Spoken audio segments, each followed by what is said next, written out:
Everyone, कैसे हैं आप सब लोग। चलिए आज की सीरीज 3 और आज का हमारा सेशन होने वाला है चैप्टर नंबर 3। और आज इस चैप्टर नंबर 3 में हम देखेंगे कि कौन कौन से इंपॉर्टेंट क्वेश्चन होने वाले हैं। हमारा चैप्टर है वैल्यूएशन ऑफ गुडविल, जिसमें गुडविल की मीनिंग, उसके नेचर, उसके फैक्टर्स, उसके इफेक्ट, उसके मेथड और उन सब के वैल्यूएशंस को हम डिस्कशन करने वाले हैं। चलिए बिना देरी किए शुरू करते हैं आज का वीडियो और देखते हैं क्वेश्चन नंबर 1। और क्वेश्चन नंबर 1 क्या कहता है आपसे, the excess of actual profit over the normal profit is called. यानी एवरेज प्रॉफिट में अगर एवरेज प्रॉफिट ज्यादा है किससे भाई, तो आपके नॉर्मल प्रॉफिट से। तो हम सबों को पता है कि super profit is equal to क्या होता था, average profit minus normal profit. यानी अगर एक्सेस प्रॉफिट एवरेज प्रॉफिट ज्यादा है और नॉर्मल प्रॉफिट कम है तो ऐसे सिचुएशन में रिजल्ट क्या निकलता है। आपने पूरे क्लास पढ़ा था, मैंने पढ़ाया था आपको कि हम उसे क्या बोलते हैं, सुपर प्रॉफिट। इसका मतलब कि इसका आंसर क्या होगा, बी यानी सुपर प्रॉफिट। चलिए क्वेश्चन नंबर 2 देखते हैं हम लोग क्या कहता है। The popular method of calculating the goodwill are, goodwill को निकालने के लिए सबसे पॉपुलर मेथड कौन सा होगा। तो आपको क्लास याद रखना है, सबसे popular method super profit method है। इसका मतलब कि इसका जो आंसर है वो हो जाएगा आपका बी, सुपर प्रॉफिट मेथड। चलिए क्वेश्चन नंबर 3 की तरफ आते हो आप, तो क्वेश्चन नंबर 3 क्या कहता है।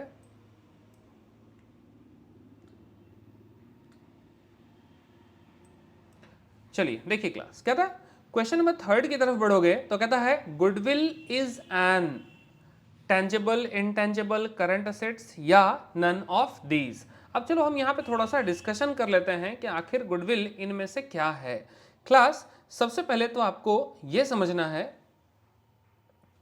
कि अगर हम बात करेंगे सबसे पहले असेट की, देखो इसमें ना बहुत सारे क्वेश्चंस जो है वो बन सकते हैं।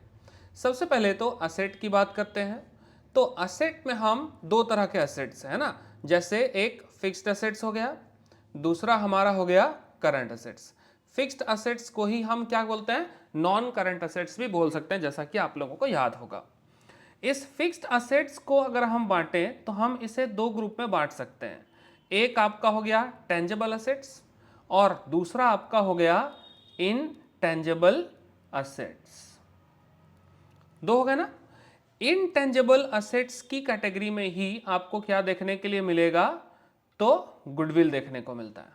अगर सपोज कीजिए क्वेश्चन आपसे पूछता है कि गुडविल इनमें से क्या है, क्लास कई बार ये क्वेश्चंस आपको देखने मिलेंगे तो उसमें ना ऑप्शन लिखेगा कभी कभी इनटेंजेबल असेट्स या कभी कभी लिखेगा फिक्स्ड असेट्स। फिक्स्ड असेट्स को हम नॉन करंट असेट्स बोलते हैं। यानी हमारे क्वेश्चन में अगर लिखा है फिक्स्ड असेट्स या नॉन करंट असेट तो वो भी सही है, फिक्स असेट्स है वो भी सही है, और अगर आपसे कह दे कि इनटेंजेबल असेट्स है तो भी वो बिल्कुल सही है, क्योंकि गुडविल इनमें से सब कुछ हो सकता है। तो इसमें से देखो सबसे राइट आंसर इस ऑप्शन के अकॉर्डिंग कौन सा आपको देखने मिल रहा है, फिक्स्ड असेट्स या नॉन करंट असेट्स तो है नहीं, टेंजेबल हो नहीं सकता, करंट असेट्स होगा ही नहीं, नन ऑफ दिस का मतलब नहीं बनता। यानी आंसर कौन सा देख रहे हो आप, ए टेंजेबल असेट्स का टेंजेबल असेट्स हो गया। चलिए देखते हैं क्वेश्चन नंबर 4 क्या कहता है। क्वेश्चन नंबर 4 कहता है आपसे the excess of average profit over the normal profit is called. Average profit ये हम लोगों ने अभी पढ़ लिया था ना, सुपर प्रॉफिट होता तो बेमतलब का समय खराब नहीं करते, आगे बढ़ते हैं सीधे सीधे, है ना। क्वेश्चन नंबर 5 क्या कहता है, गुडविल इज देखो फिर से आ गया ना बार बार कि गुडविल इनमें से क्या है। तो गुडविल देखो क्या है, इसलिए मैंने ना सीधे सीधे एक्सप्लेनेशन आपको दिया था कि गुडविल क्या है इनमें से। तो नंबर फर्स्ट लिखा है फिक्स्ड असेट्स, ये देखिए ये फिक्स्ड असेट्स का एग्जांपल हो सकता है बिल्कुल। फिर लिखा है बी इनविजिबल असेट्स, इनविजिबल का मतलब होता है इनटेंजिबल असेट्स, है ना। इनटेंजिबल असेट, इनविजिबल असेट उसी को बोलते हैं हम लोग जो देख नहीं सकते, जिसको छू नहीं सकते, है ना। तो इनटेंजिबल या इनविजिबल हो गया।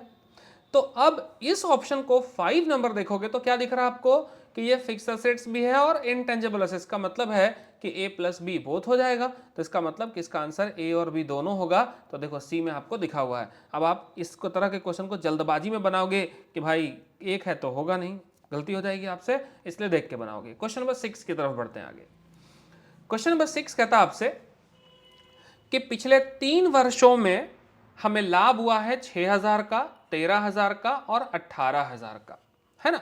The profit of the last 3 years 6, 13 और 18,000। तो आप सबसे पहले क्या करोगे, इन तीनों को ऐड करोगे, 6,000, 13,000 और 8,000, टोटल मिलाकर हो गया 27,000, 27,000। कितने साल हैं ये, 3 ईयर्स, यानी 6,000 प्लस 13,000 प्लस 8,000 डिवाइडेड बाय कितना, 3। तो इससे क्या निकल जाएगा, आपका एवरेज प्रॉफिट निकल जाएगा। तो average profit is equal to आपका आ जाएगा, है ना, 9,000। अब एवरेज प्रॉफिट आ गया आपका कितना, 9,000, मल्टीप्लाई करोगे नंबर ऑफ ईयर से। देखो गुडविल एट 2 ईयर परचेज, तो नंबर ऑफ ईयर परचेज कितना हो गया, 2। दैट मीन्स कि इसका आंसर कितना हो गया आपका 18,000, यानी इसका मतलब कि इसका आंसर कौन सा कहलाएगा, डी। चलिए 7 नंबर देखते हैं कि 7 कैसे बोले। Capital employed in a business is ₹1,50,000। Capital employed यानी आप उसको कैपिटल भी कह सकते हो। प्रॉफिट इज ₹50,000, 50,000 रुपया का प्रॉफिट है। और नॉर्मल रेट ऑफ रिटर्न जो दिया हुआ है आपको कहता है 20% दिया हुआ नॉर्मल रेट ऑफ रिटर्न। तो the amount of goodwill as per capitalisation method will be. तो कैपिटलाइजेशन मेथड में गुडविल का वैल्यू क्या होना चाहिए। देखिए क्लास, सबसे पहले आप क्या करेंगे कि 1,50,000 में से 50,000 को प्रॉफिट को माइनस कर दो। तो कैपिटल में से अगर आप प्रॉफिट माइनस कर दोगे तो नेट कैपिटल निकल कर आ जाएगा कितना, तो 1,00,000 का कैपिटल हो गया। अब 1,00,000 का अगर कैपिटल है और 20% आपसे कहा गया है तो 100/20 कर देना, यानी 1,00,000 का 20% और उसको आप रेसिप्रोकल कर दोगे 100/20। दैट मीन्स कि उसका वैल्यू कितना निकलेगा, 1,00,000। इसका मतलब कि इसका रिजल्ट कितना हो जाएगा, 1,00,000 रुपया। आगे क्वेश्चन नंबर हम 8 की तरफ आगे बढ़ते हैं। क्या कहता है आपसे, the profit of the last 3 year 42, 39 और 45,000। The value of goodwill at 2 year purchase, number of year purchase 2 years दिया हुआ है आपके सामने। Of the average profit will be, average profit will be आपसे पूछ रहा है एवरेज प्रॉफिट क्या होगा। ध्यान से देखिएगा क्वेश्चन क्लास, है ना। Value goodwill at 2 year purchase of the average profit, यानी एवरेज प्रॉफिट मेथड में गुडविल क्या होगा यदि नंबर ऑफ ईयर परचेज दिया हुआ 2। तो सिंपल सी बात है क्लास, एवरेज प्रॉफिट मेथड में फॉर्मूला ही क्या होता था, तो एवरेज प्रॉफिट में हम फॉर्मूला क्या लिखते थे, average profit into number of year purchase, यही लिखते थे ना। तो नंबर ऑफ ईयर परचेज दिया हुआ 2 और एवरेज प्रॉफिट निकालोगे, कैसे निकालोगे, 42,000, 39,000 और 45,000, इन तीनों को जोड़ देना, 3 से डिवाइड कर देना, जो आएगा वो एवरेज प्रॉफिट होगा, है ना। तो average profit is equal to जो भी आएगा, है ना, और उसको मल्टीप्लाई कर दोगे 2 से, तो आपका रिजल्ट आ जाएगा 84,000 और इसका आंसर जो होगा वो 84,000 होगा।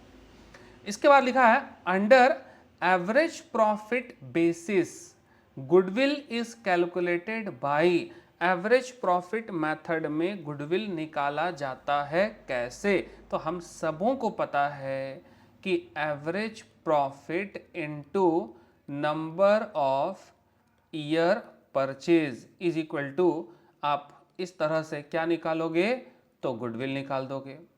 अब देखो तो इसमें से कौन सा फॉर्मूला जो है आपके लिए सूटेबल लग रहा है कि हाँ यार इस क्वेश्चन के लिए ये है ना। Number of year purchase into super profit divided by expected rate of return, none of these. और ए नंबर में क्या लिखा हुआ है, आप देखो तो क्या लिखा है, number of year purchase into average profit. तो ये तो आगे पीछे हो सकता है ना, नंबर ऑफ ईयर परचेज को पहले लिख दो, एवरेज प्रॉफिट को बाद में लिख दो, उससे क्या फर्क पड़ना है, होगा तो मल्टीप्लाई ना, रिजल्ट तो एक ही आना है ना। तो इसका मतलब कि हमारा आंसर परफेक्ट इससे रिलेटेड मैच कौन कर रहा है, ए, तो इसका ए आंसर हो जाएगा।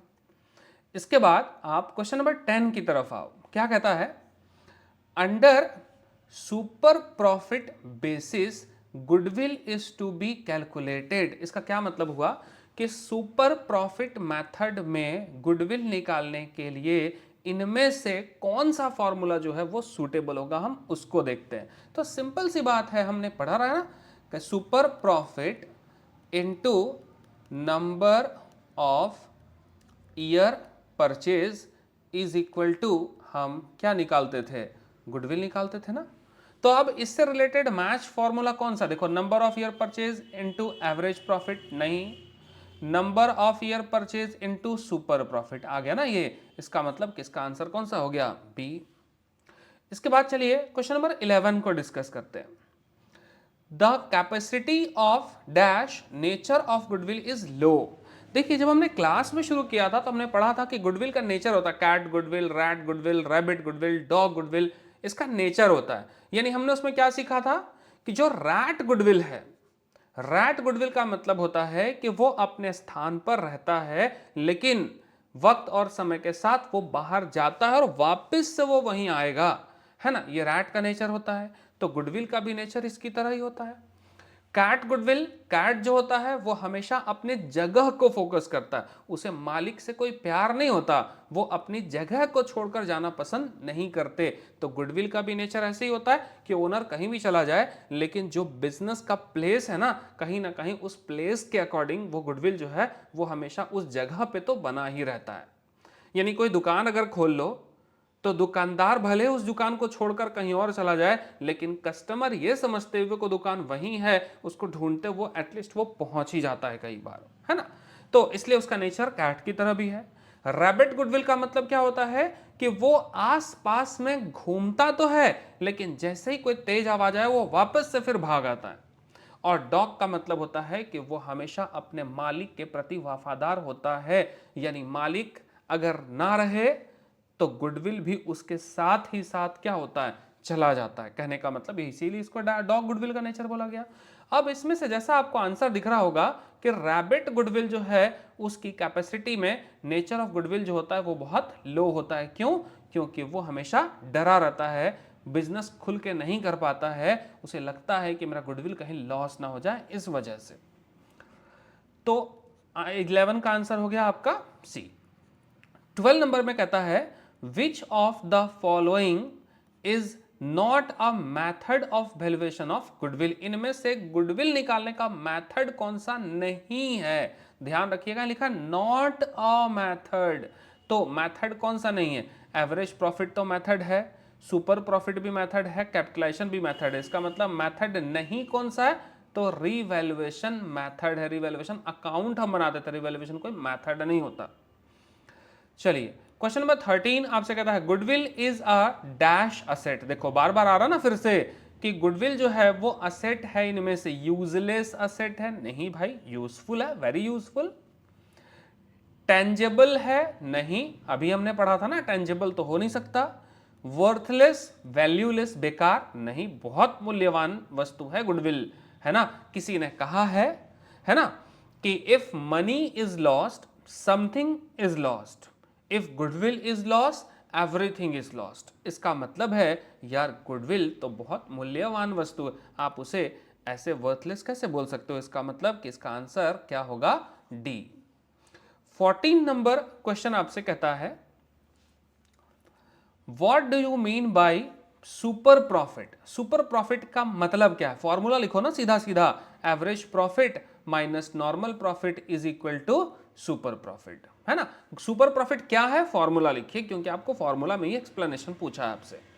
क्वेश्चन नंबर 15 और इस चैप्टर का लास्ट क्वेश्चन है the monetary value of the reputation of the business is called. यानी कोई भी व्यापार जिसका मॉनेटरी वैल्यू है, मौद्रिक मूल्य है ना, पैसे में उसका कीमत निकाला जा सकता है, उसके रेपुटेशन को हम क्या बोलते हैं। नहीं, अगर किसी बिजनेस का रेपुटेशन है जिसके मूल्य को हम क्या बोल सकते हैं, यानी मेरा रेपुटेशन है, उसको अगर आप तोलोगे तो उसको क्या कहते हो नाम, तो गुडविल, हम उसके रेपुटेशन के, बिजनेस के रेपुटेशन को ही तो हम गुडविल कह सकते हैं। दैट मीन्स ये हमारा आज का 15 क्वेश्चन है जो हमने डिस्कस कर लिया है। उम्मीद करता हूं कि आपके एग्जाम में आपको काफ़ी हेल्पफुल होगा। अगर आपको लगता है कि हमारा ये मेहनत, हमारा ये रंग, आपको प्रयास अच्छा लग रहा है, तो आप अपने दोस्तों के बीच इस वीडियो को शेयर कीजिए, लाइक कीजिए, और पॉजिटिव हो या नेगेटिव कमेंट ज़रूर कीजिएगा, क्योंकि इस वक्त हमारे पास डिजिटल बोर्ड अवेलेबल नहीं है, क्योंकि आप सबों को पता है कि मैं अपने पोस्टेड एरिया में हूं, इस वजह से मैं डिजिटल बोर्ड पर भी क्लास ले नहीं पा रहा। चलिए तब तक के लिए हम ऐसे ही पढ़ते रहेंगे, क्योंकि सीखना जिंदगी का नाम है। चाहे जिस स्थिति में रहो सीखते रहेंगे। तब तक के लिए best of luck for your examination.